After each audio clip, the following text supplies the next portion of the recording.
En juin 1943, alors que la guerre du Pacifique fermait tous les couloirs aériens conventionnels entre l'Australie et les puissances alliées, Qantas tenta l'impossible. Une route secrète en temps de guerre reliant Perth à l'actuel Sri Lanka, parcourue par des hydravions Catalina non armés, traversant près de 5700 km d'océan Indien ouvert sans aucune possibilité de déroutement. Les pilotes l'appelaient le double lever de soleil, parce que le voyage était si brutalement long que le soleil se levait 2 fois avant qu'il n'atterrisse. À l'époque, cela poussait Qantas à ses limites absolues. Les avions étaient dépouillés de tout poids non essentiel. Les calculs de carburant laissaient des marges si minces qu'une seule erreur de navigation signifiait la mort dans l'océan. Le silence radio était obligatoire. Les passagers recevaient un certificat simplement pour avoir survécu à la traversée. Le service n'a duré qu'un peu plus de 2 ans avant que la fin de la guerre ne le rende inutile. Durant les 8 décennies qui ont suivi, l'aviation australienne a accepté une vérité douloureuse. Le continent est trop éloigné de presque partout. Sydney-Londres nécessite une escale. Sydney-New York nécessite une escale. La géographie l'emporte toujours. Fin 2026, Qantas s'attend à recevoir la livraison du premier Airbus A350 000 ULR modifié sur mesure, configuré spécifiquement pour des opérations ultra long courrier de Sydney vers Londres et New York JFK sans escale. Environ 20 heures dans les airs. Le service commercial est prévu pour le premier semestre 2027. Mais voici ce qui n'a aucun sens. Qantas ne commande que 12 de ces appareils. 12 avions ne menaceront pas la mainmise d'Emirates sur les correspondances via Dubaï. 12 avions ne feront pas de brèche dans la domination de Singapore Airlines via Changi. 12 avions ne peuvent pas raisonnablement soutenir plus de 3 ou 4 paires de villes quotidiennes avec une résilience opérationnelle limitée. Pourtant, toutes les grandes compagnies du Golfe et les compagnies aériennes des hubs asiatiques regardent le projet Sunrise avec inquiétude. Des empires construits avec des centaines d'appareils doivent désormais compter avec une douzaine. Alors, de quelle manière 12 avions peuvent-ils menacer des réseaux qui ont mis des décennies et des milliards de dollars à se construire ? Pour comprendre pourquoi Qantas parie son avenir sur 12 avions, nous devons comprendre pourquoi cette route a été considérée comme impossible pendant si longtemps. Sydney se trouve à près de 17 000 km de Londres. New York est à environ 16 000 km. Durant des décennies, le fait d'atteindre l'une ou l'autre de ces destinations depuis la côte est australienne, cela impliquait au moins une escale, souvent 2. Pensez à Singapour, Dubaï, Los Angeles, Hong Kong ou alors Doha. La physique était impitoyable. Les avions capables de transporter assez de carburant pour voler sans escale ne pouvaient pas transporter suffisamment de passagers pour rentabiliser la route. Les avions capables de transporter assez de passagers ne pouvaient pas emporter suffisamment de carburant. Le compromis semblait donc permanent. Les compagnies aériennes se sont adaptées en construisant des réseaux en étoile. Emirates a canalisé le trafic australien via Dubaï. Singapore Airlines l'a capté via Changi. Cathay Pacific l'a acheminé par Hong Kong. Qatar Airways l'a attiré par Doha. Ces transporteurs ont transformé la géographie de leur hub en un énorme avantage concurrentiel. Ils ont capté des passagers qui n'avaient d'autre choix que de faire escale quelque part. Pour Qantas, cela a créé un problème existentiel. Le marché Australie-Londres à lui seul représente des centaines de milliers de passagers par an. Le marché Australie-New York en ajoute des centaines de milliers de plus. Pourtant, Qantas cédait des portions importantes de ce trafic premium à des concurrents qui contrôlaient le terrain intermédiaire pratique. La route originale du Kangourou, inaugurée en 1947 avec un Lockheed Constellation, nécessitait 55 heures de vol, étalées sur 5 jours avec 6 escales intermédiaires. Le Boeing 707 l'a raccourci, le 747 l'a raccourci davantage. Mais la contrainte fondamentale demeurait. Aucun avion commercial ne pouvait transporter une charge viable de passagers sans escale depuis la côte est australienne jusqu'en Europe. Cette limitation a persisté pendant plus de 70 ans. Puis, en mars 2018, Qantas a tenté une réponse partielle. La compagnie a lancé un service sans escale entre Perth et Londres en utilisant le Boeing 787-9 Dreamliner. Le vol couvrait 14 500 km en environ 17 heures. Les résultats ont dépassé les attentes. Les passagers ont démontré quelque chose que le secteur remettait en question depuis longtemps. Ils étaient prêts à payer une prime significative pour éliminer complètement l'escale. Qantas a déclaré une hausse de rendement sur cette liaison par rapport au service conventionnel avec une escale. Mais le problème, c'est que Perth se trouve sur la côte ouest de l'Australie. Sydney et Melbourne se situent sur la côte est. Ces deux villes concentrent la grande majorité de la population australienne et de la demande de voyage haut de gamme. Ces deux villes restaient environ 2500 km trop éloignées de Londres pour qu'un appareil existant puisse les relier sans escale avec une charge passager commercialement viable. Perth a prouvé le concept. Cela a prouvé que les passagers étaient prêts à payer davantage. Cela a prouvé que la demande existait. Mais Perth n'est pas là où se trouve l'argent. Qantas avait besoin d'autre chose. Il lui fallait un appareil conçu sur mesure, quelque chose qui n'existait pas encore. Et il fallait le lancer depuis la côte est, depuis Sydney, depuis Melbourne, depuis les centres de population où provient réellement le trafic d'affaires et de loisirs haut de gamme. Ensuite, Qantas sélectionna l'Airbus A350 000 comme appareil privilégié pour le projet Sunrise. Mais pas la version standard. La version standard en serait très loin. Ce qu'Airbus a accepté de créer représente l'un des programmes d'avions commerciaux les plus largement personnalisés de l'aviation moderne. Un A350 000 standard transporte entre 375 et 400 passagers dans les configurations typiques des compagnies aériennes. La variante Project Sunrise de Qantas n'en transportera que 238, soit 93 sièges de moins que ceux que British Airways place dans ses A350 000. Il ne s'agit pas d'un ajustement mineur. Qantas sacrifie près d'un tiers des passagers potentiellement générateurs de revenus sur chaque vol. Pourquoi valider une réduction aussi spectaculaire ? Eh bien, tout est une question de poids. Voyez-vous, chaque passager nécessite un siège. Bien entendu, chaque siège rajoute de la masse. Chaque bagage rajoute de la masse. Chaque kilogramme de masse nécessite du carburant pour le transporter sur près de 17 000 km d'une seule traite. En réduisant le nombre de passagers, Qantas réduit le poids. En réduisant le poids, la compagnie étend l'autonomie. Grâce à cette extension de l'autonomie, elle rend possible la liaison Sydney-Londres. Mais les modifications vont bien au-delà des sièges, car cela est assez évident.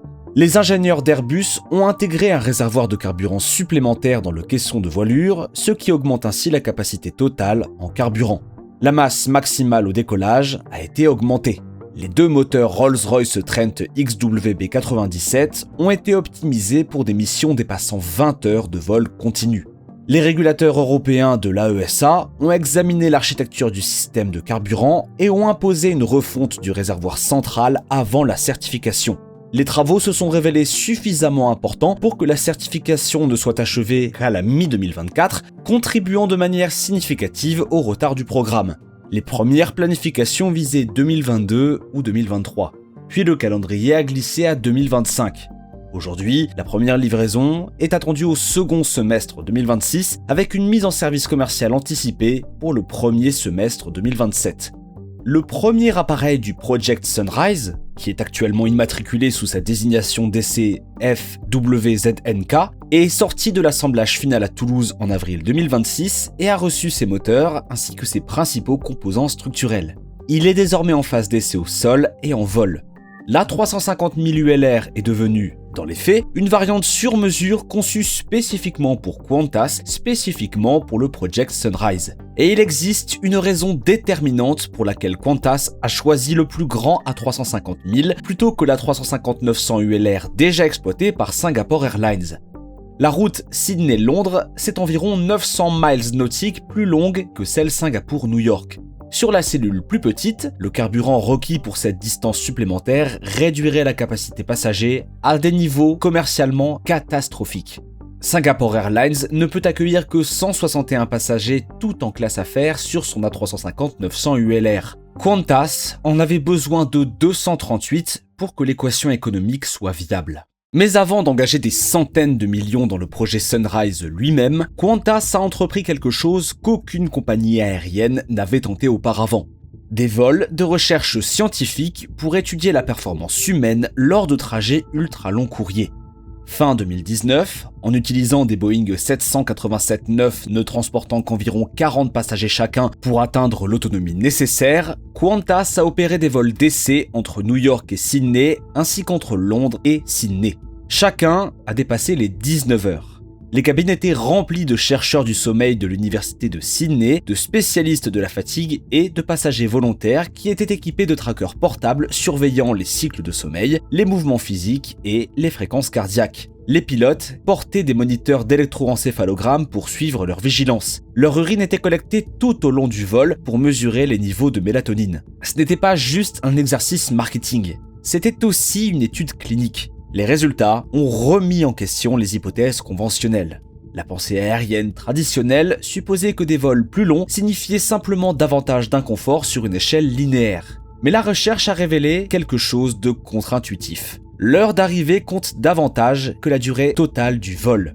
Les passagers qui atterrissaient plus tôt le matin, heure locale, rapportaient un décalage horaire moins sévère que ceux arrivant à des heures inopportunes, indépendamment du temps passé dans les airs. L'exposition à la lumière s'est également révélée absolument cruciale. Un éclairage de cabine contrôlé et calibré sur le fuseau horaire de destination réduisait de manière mesurable les perturbations circadiennes. La synchronisation des repas s'est avérée tout aussi importante. Nourrir les passagers selon les horaires de destination plutôt que selon les horaires de départ facilitait l'ajustement de l'horloge biologique. Ce n'étaient pas des conclusions théoriques, c'étaient des résultats mesurables qui étaient étayés par des données biométriques issues de véritables sujets humains lors de véritables vols ultra long courriers. Ces conclusions ont directement façonné chaque élément de l'aménagement de la cabine. L'appareil du projet Sunrise disposera d'une zone bien-être dédiée, située entre la Premium Economy et l'Economy, fermée par de véritables portes en verre.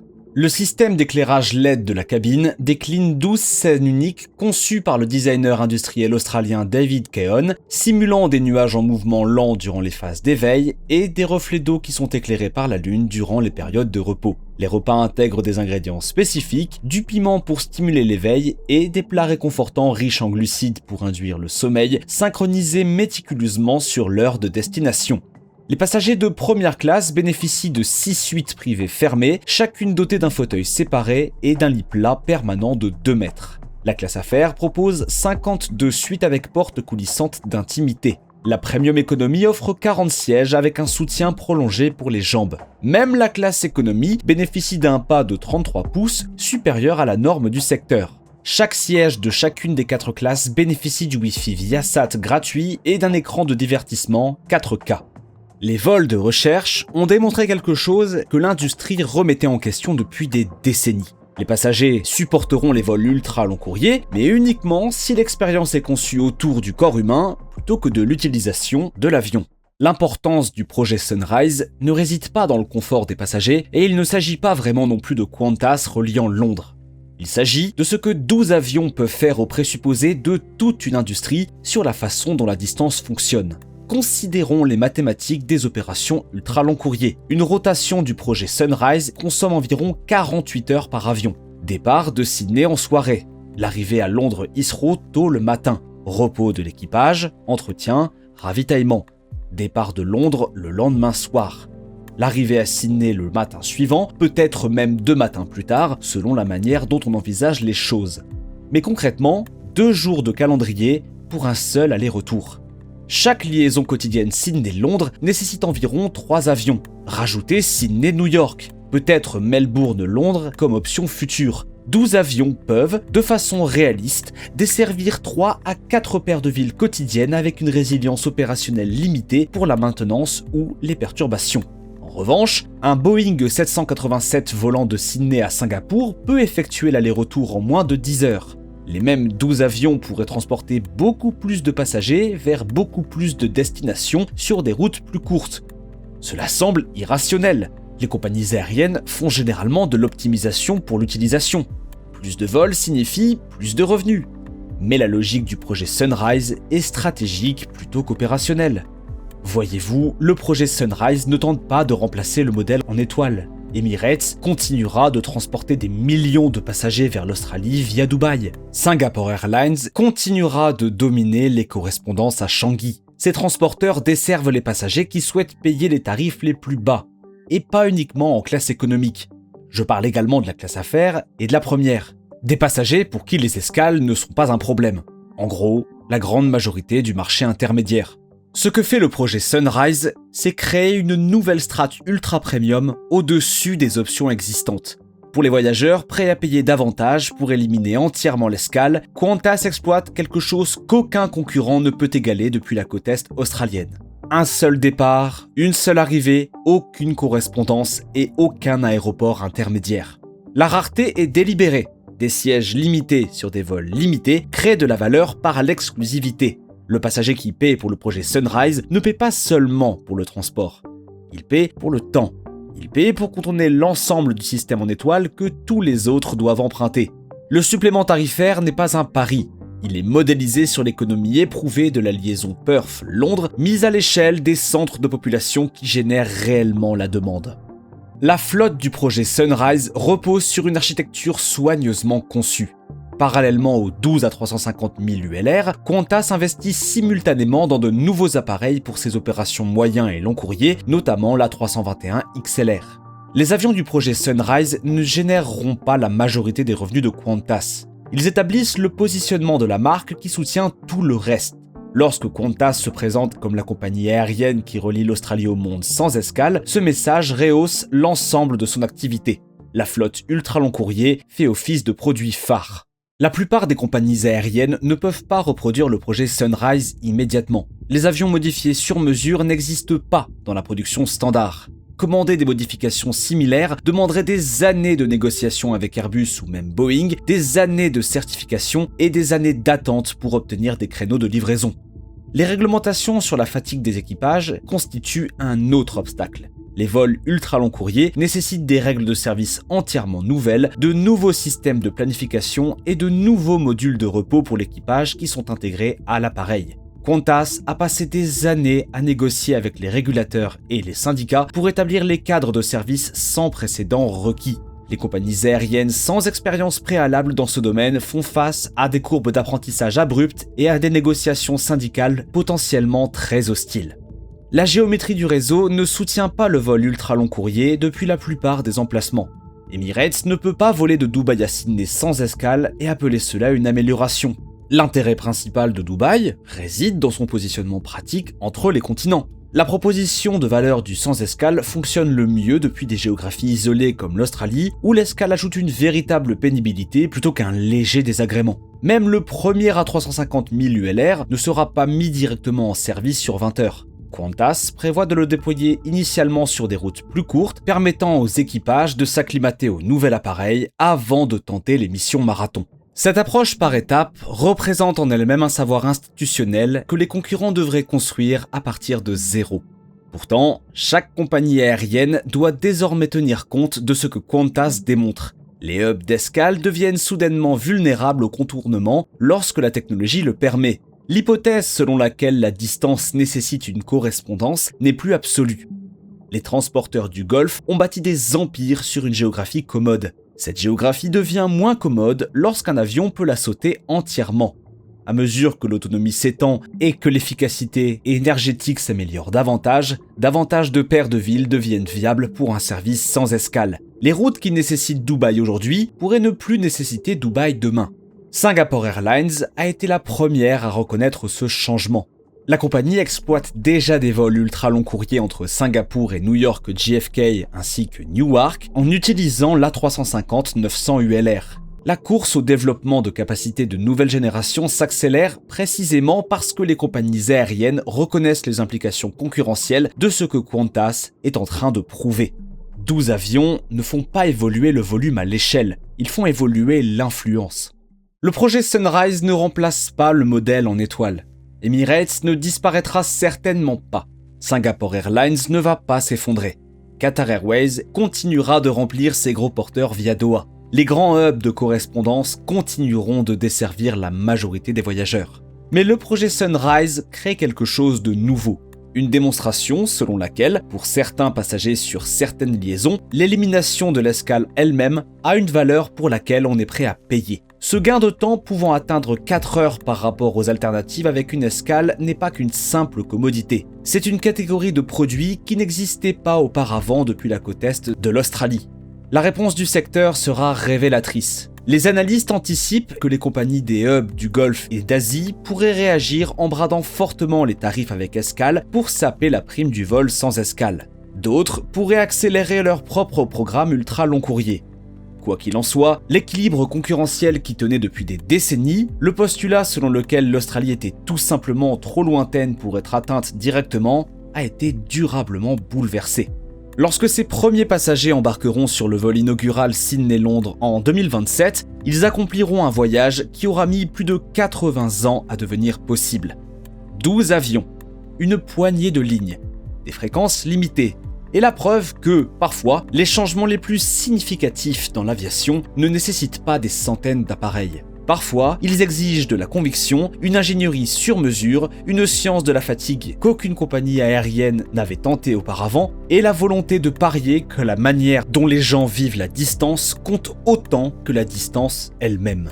La question n'est pas de savoir si 12 appareils peuvent changer le monde. La question est de savoir si le reste du secteur y prête vraiment attention. Maintenant, avant de partir, l'algorithme YouTube pense que vous allez aimer cette vidéo ensuite. Alors pourquoi ne pas aller la voir ?